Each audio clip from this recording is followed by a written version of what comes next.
పెనుగొండ నియోజకవర్గంలో జరిగిన ఇంటరాక్షన్. మీ అందరు తెలుసు కియా మోటార్స్ పెనుగొండ నియోజకవర్గంలో ఉంది. కానీ అక్కడ నేను చూసాను హైవే పైన ఒకటి తర్వాత ఒకటి యాన్సిలరీ యూనిట్స్ ఆఫ్ కియా ఉంది. సో ఎక్కడికి వెళ్ళినా ఒక ఎగ్జిట్ దిగే సమయానికి ఇమీడియట్ గా ఆ యాన్సిలరీలో పనిచేసే వాళ్ళందరూ వచ్చి నన్ను కలిశారు. దాంట్లో ఒక చెల్లి పద్మావతి నన్ను కలిసింది. చంద్రబాబు నాయుడు గారు కియా మోటార్స్ స్టార్ట్ చేశారు. కియా అనుబంధ సంస్థలన్నీ తీసుకొచ్చారు. అనుబంధ సంస్థలు ఒక దాంట్లో పనిచేస్తున్నాను. నేను ఈరోజు నెలకి 30,000 రూపాయలు సంపాదిస్తున్నాను. చంద్రబాబు నాయుడు గారికి థ్యాంక్ యూ చెప్పండి అని ఆ చెల్లెమ్మ చెప్పాను. సో అప్పుడు మేము నిర్ణయించుకున్నాం, ప్రభుత్వం పైన ఉన్న ప్రధానమైన బాధ్యత ఉద్యోగాలు కల్పిస్తాం.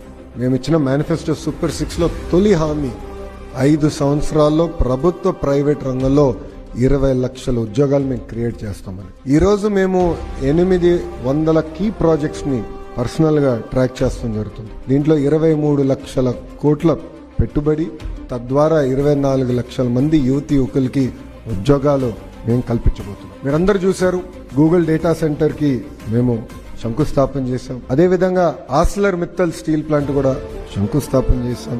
రాయల్ ఎన్ఫీల్డ్, టీసీఎస్, కాగ్నిసెంట్, ఇంకా ఎల్లుండి మీరు చూడబోతున్నారు రాయలసీమలో కూడా ఫైటర్ జెట్ తయారు చేసే ఎకో సిస్టమ్ కూడా ఏర్పాటు చేసి ఆమ్కా ప్రాజెక్ట్ పుట్టపర్తి వేదిక దేశానికి మనం అందించబోతున్నాం.